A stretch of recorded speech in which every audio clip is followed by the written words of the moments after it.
Without further ado, here is this week's version of the Odds Report with Brent from DSI Sportsbook. All right, I'm joined now by Brent, head risk manager down at DSI Sportsbook. Brent, how's it going today, man? Everything wonderfully well. Finally getting close to that big bowl season, and of course we're doing this on Thursday, so we've got a heck of a good-looking NFL matchup tonight. So everything's going good. Tons of volume on the NFL right now, which is great. A lot of big games, kind of important games, and we talked about last week, there's just some massive moves in the market. Not as much this week as last week, but I mean, if you look back at the stuff we touched on the show last week, especially with NFL, I mean the sharp stuff did really, really well. I think it was like 5-1. We also I think it was kind of interesting, a bit of a deviation that we made in terms of talking about the sandwich spots and look ahead spots last week with NFL pertaining to Pittsburgh, who was at Oakland, and Kansas City, San Diego. I'm going to say San Diego forever. The Chargers, the big home favorite there was Cincinnati. And of course, Pittsburgh lost outright.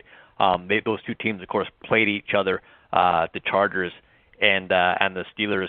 And then, of course, the Steelers were looking ahead to the game this week, you would say, against the Patriots, and fell flat against Oakland. And you have the Chargers, who kind of fell flat against Cincinnati, looking ahead to this Thursday game. So kind of interesting how those things played out. Yeah, it definitely was. And, we're going to go ahead and start on Saturday here. There probably is some sharp action out there in the marketplace somewhere. I mean, these lines don't really move for no reason, but not a whole lot of sharp action at DSI for the Saturday games. But there were a couple of games I did want to touch on here real quickly because, as you and I were talking before we hit record here, there are some games that have some pretty big spreads in terms of the public money that you've taken on the sides.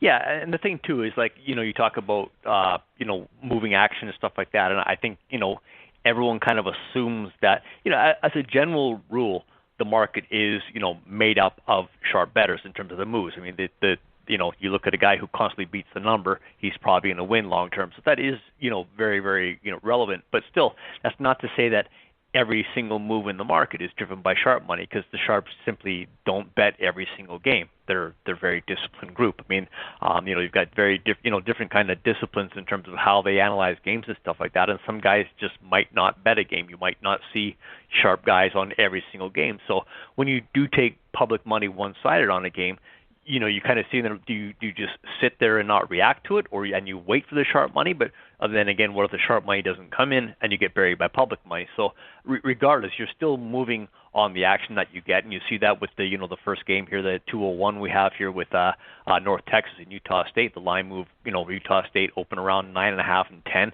and that's down to 7.5 right now. And that, from what I see, what I've taken, it's just all one-sided action of a wager count in terms of the number of bets I've taken is almost 4-1 favoring North Texas. So from what I see, that's pretty much the basis for this move from 9.5 or 10 down to 7.5 where we are right now.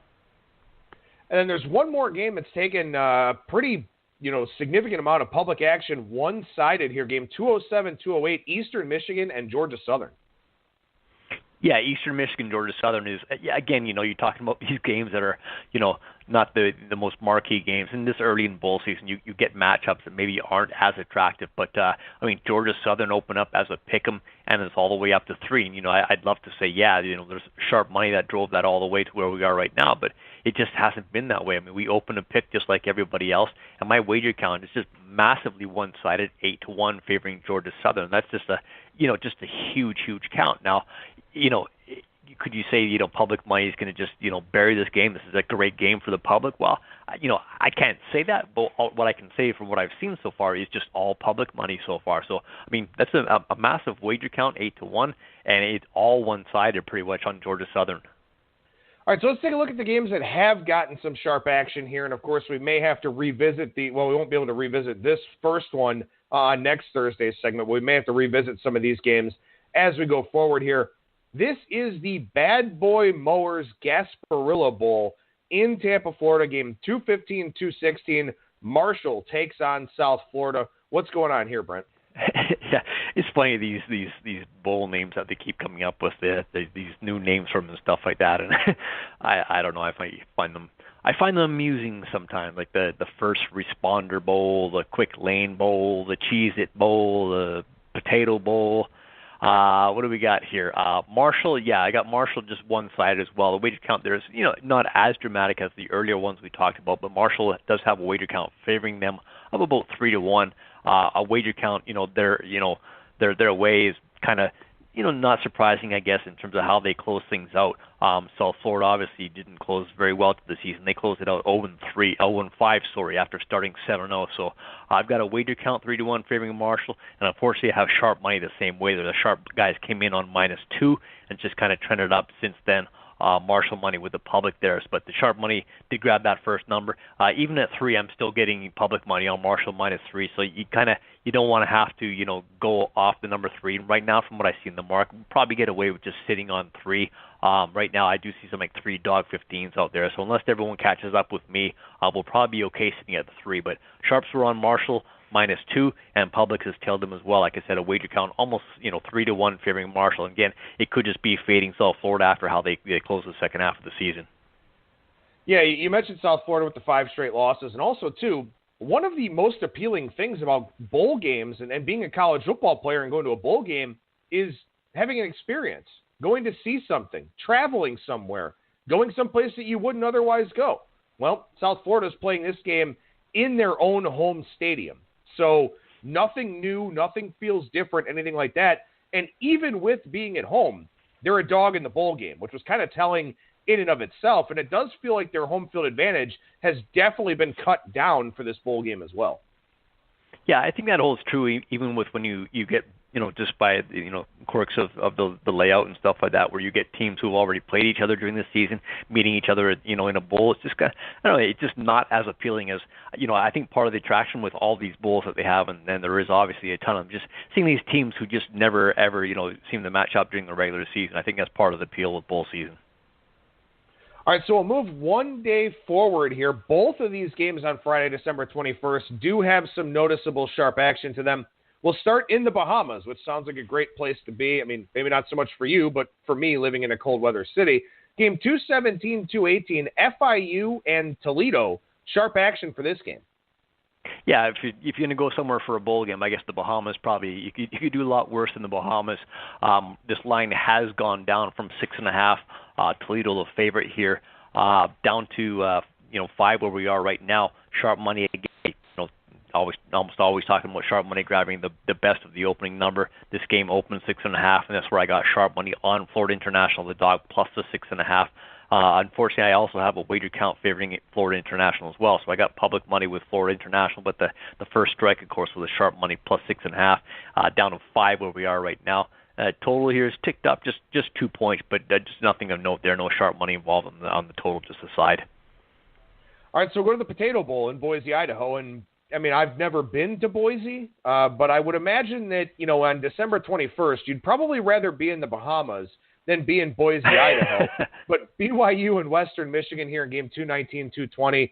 BYU opened a pretty substantial favorite. Where'd the sharp action come in?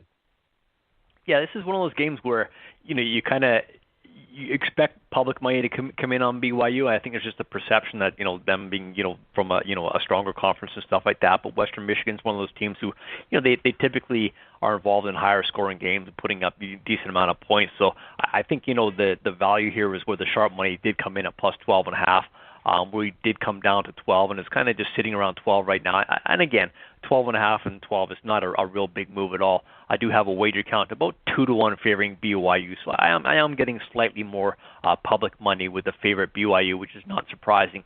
Also, this total, if you're like, the favorite minus 12.5, you probably go with the over, and that has gone from an opener of 48.5 up to 49.5. Now, I don't have sharp money involved in the total, but I do have a wager count about 2-1 on the total on this game as well. So from what I see, the total's bumped up 2 points simply on public money, and this one looks like it's going to be setting up in terms of a public and sharp split there. Like I said, the public money on BYU, sharp money on Western Michigan plus the 12.5. And again, it's kind of, sucks when you're sitting around dead numbers like that. I mean, going from 12.5 to 12 to 11.5 to 11 is not really, not really, you're not worried about games landing for sure. BYU, you're looking at a team like them and they finishing 6-6. I think that's a bit of a disappointment for them. They started out I believe they started out with 3-1.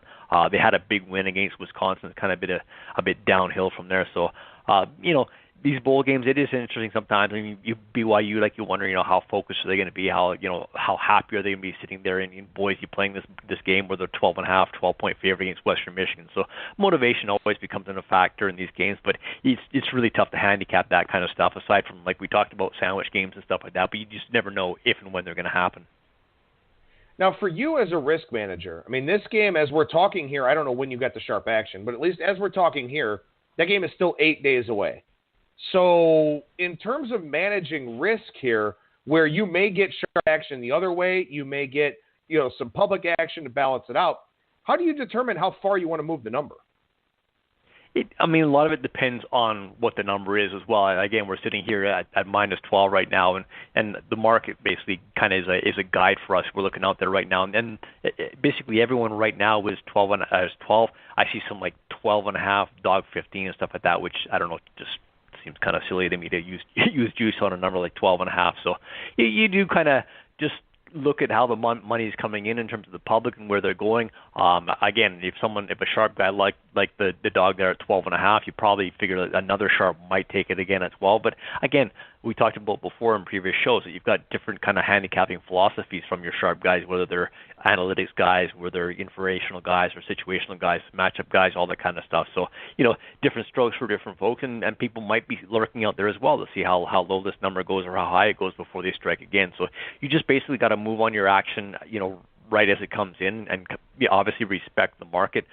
In a case like this specifically, there's just no value really in terms of going 11.5 where we are right now, sitting at 12. In terms of most of the market is sitting there as well.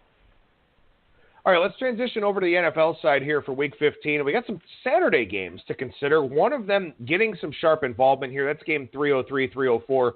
Houston Texans take on the New York Football Jets. What's going on with this game, Brent?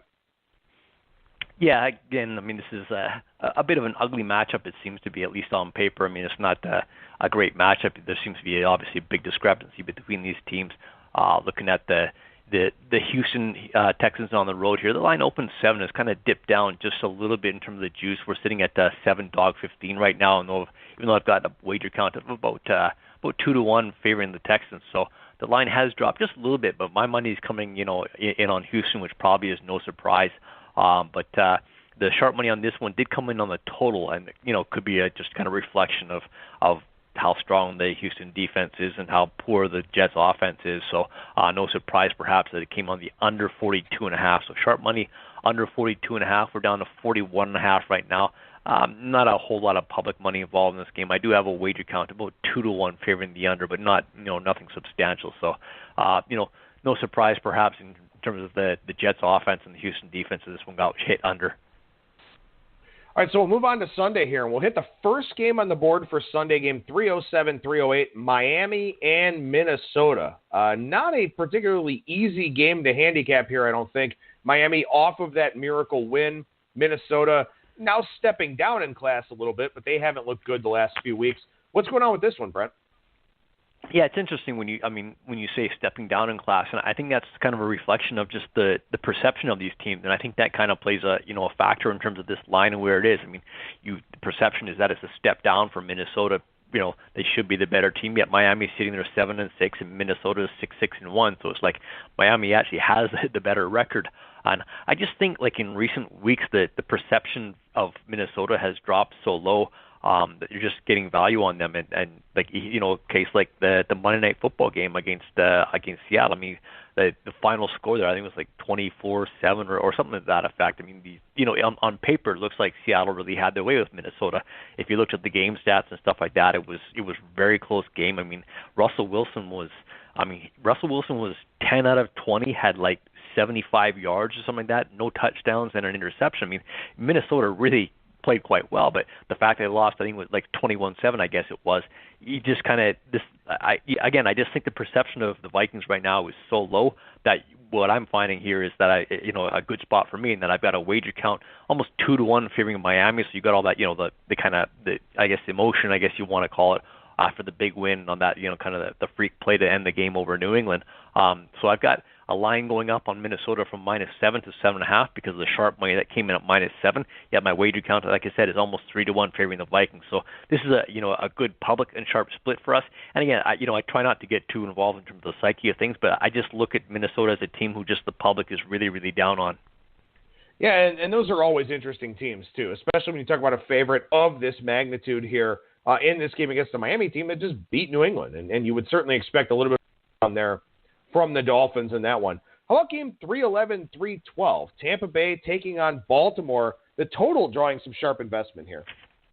Yeah, and again, talking about perceptions about the previous game with Minnesota, I think it applies very much to this game as well.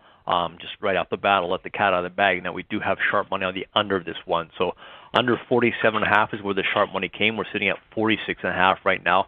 I'm pretty much split in terms of where my actions come into my wager count. So I'm pretty much even on that. But sharp money came in on the under this one, under 47.5. And again, I think people still kind of have this perception of the Bucs being this high-scoring, high-offense team. You look at their past 3 games. I think they won 27-9, something like that, 24-17, the 28-14 game last week. I mean, the New Orleans game, you figure one was going to be a high-scoring shootout kind of game. New Orleans would have been it, 28-14 the final there. And I think that's partly with just Winston, the way he runs that offense is a little bit different from Fitzpatrick, and part of the turnovers with Fitzpatrick, I think, contributes to part of that. And, Winston's been a little bit more responsible with the ball. And just the general feeling with Baltimore, I mean, you look at them, they've got a real solid defense. They played a couple of high-scoring teams just in recent weeks. They beat Atlanta 26-16, and that was a high total. The Kansas City game 27-24, and really, I mean, Mahomes had to have some magic to get that game to match that total. So, they're a team now, Baltimore, who runs the ball with Lamar Jackson at the helm. Roughly 2/3 of the time, I think they're running the ball. So obviously that's going to chew up a lot of clock. So longer scoring drives, keeping the ball out of the higher scoring offense in Tampa Bay. So, I think the public is still going to bet this one over. We're sitting at 46.5 right now, but the sharps are, under 47.5. So I'm hoping I get public money back on this one without having to move too much. All right, let's go to game 315, 316 here. The Detroit Lions picked up a win on the road in Arizona last week. Now they're back on the road again to take on the Buffalo Bills. And this one, I don't think the sharp action is going to surprise too many people based on the line movement in the market. Yeah, it's interesting, too, because, we talked about last week how Detroit was one of the sharp plays. Sharp bettors were on the Lions, and they did get the win with the Lions. And now, lo and behold, they come 1 week later, and they're going against the Lions. So it's all about matchups and kind of like the perception and value in teams and lines. It's not that, people talk about the sharps and stuff like that. They don't necessarily like teams. They like certain teams at certain prices. And this is one of those games where they jumped on Buffalo -1. So the Bills -1 as a home favorite there. And, you're talking about, again, I don't look too deep in it, but I've got you got a dome team traveling on the road to Buffalo. Detroit's had a whole lot of injuries, and they continue to mount for them this season. I've got a wager count about 2-1 favoring Detroit. So I guess that, you have to adjust your perception. I think people still think Detroit's a much better team than they are, and I think they think Buffalo's a lot worse team than they are. Buffalo's 4-9 right now. Detroit 5-8. Yeah, I mean, Buffalo's lost a couple games in a row, but they're in both of those games and highly competitive. Their quarterback Allen, he's been quite productive recently, and I think he's been the leading rusher on the team probably like 3 of the last 4 weeks, or maybe the last 4 weeks in a row. He's been right up there in terms of how much how well he's done running the ball and developed that part of his game. And the Bills still have a top flight defense as well. So I kind of like our position right now. If I need to side with the sharps with Buffalo and I get public money on Detroit, we'll be very happy with that come Sunday. The most significant of line moves here this week, coming in game 325, 326, NFC West battle between Seattle and San Francisco. And I've talked about this before on the show, Brent, and our listeners should be very well aware of it by this point in time. When you get a misleading box score where a team wins, covers a number, but doesn't look very good in the process, a lot of times you see money come in against that team the following week. We're moving through some significant numbers here for game 325, 326. Yeah, I mean, I talked about earlier how, the win. It was a big win on national TV for Seattle last week against Minnesota, but 21-7. But really, it was really, really close game. And again, I touched on Russell Wilson, his performance. I mean, the guy had, like I said, less than 75 yards on 10 completions and no touchdowns and an interception. I mean, just like there just wasn't a whole lot to differentiate between those two teams, even though they were at home. Yeah, I mean they did get the win, but I think it's been weeks and weeks now that I've been talking about how just Seattle just seems to be getting the wins. The numbers and the stats, and I think the stuff that's probably been driving analytics guys crazy. Just that Seattle just keeps on winning. But this is another spot where I've got sharp money on the dog, so a home dog here. San Francisco +6 is where I took sharp money. I believe this line did open as high as 6.5 elsewhere, and we are down to 3.5. I think there's like 4 dog 15 out there as well. I'm 3.5 flat. And again, a sharp and public split. I've got a public money coming in on Seattle, perhaps no surprise. Wager count there about 2-1 favoring the Seahawks, and again +6 is where the sharp money came in there. And I think like the home and road splits too are they're really something that people need to look at with NFL and San Francisco. Yeah, they're a team who's 3-10 on the season. They won 3 games all season long, but all 3 of those wins have come at home. So that's something perhaps to consider. The quarterback play has been okay. I think they've I have a lot of faith in their coach. I think they're a very well coached game. Then it kind of like scares me away, and I think one thing that might be driving the public play on this game as well is you've got the perception of how good Seattle's looked. They have won 4 straight games, but these two teams played. It was just 2 weeks ago that these two teams played, and Seattle beat San Francisco 43-16. So that's something worth to consider, and probably an easy way to convince yourself to get on Seattle. But sharp money is what it is, and they grabbed the 6 here with San Francisco. We do have one more game to touch on. It is the Monday Night Football game, but I want to ask you about Sunday here specifically. As we're looking up and down the card here, we've already mentioned a few sharp versus public splits. I mean, is that probably going to be the theme of the day? Not necessarily. I mean, like we talked about last week, especially we had one of those situations where we got a lot of public money going with the sharp money. The wager counts kept going the same way, and there was a lot of substantial line movement. This one here this week, really, there haven't been as many big moves. I mean, you see Cincinnati's gone from 3.5 to like 3 dog 15. The Minnesota's ticked up a half point. Probably the biggest move we talked about, or you mentioned, was the San Francisco game right there. So I think we're probably going to see that. I got to wait for more sharp money to come in and see where these lines go. I think Pittsburgh could be one of those live teams if this number gets closer to 3 with New England on the road. Right now they're like a 2.5 -120 -115 favorite on the road at Pittsburgh. I think if this one gets up there closer to 3 or the half point buy becomes more attractive, I think we'll probably see money or sharp money come in on Pittsburgh. I don't know that for sure, but that wouldn't surprise me. My wager count on that game is about 4-1 favoring the Patriots.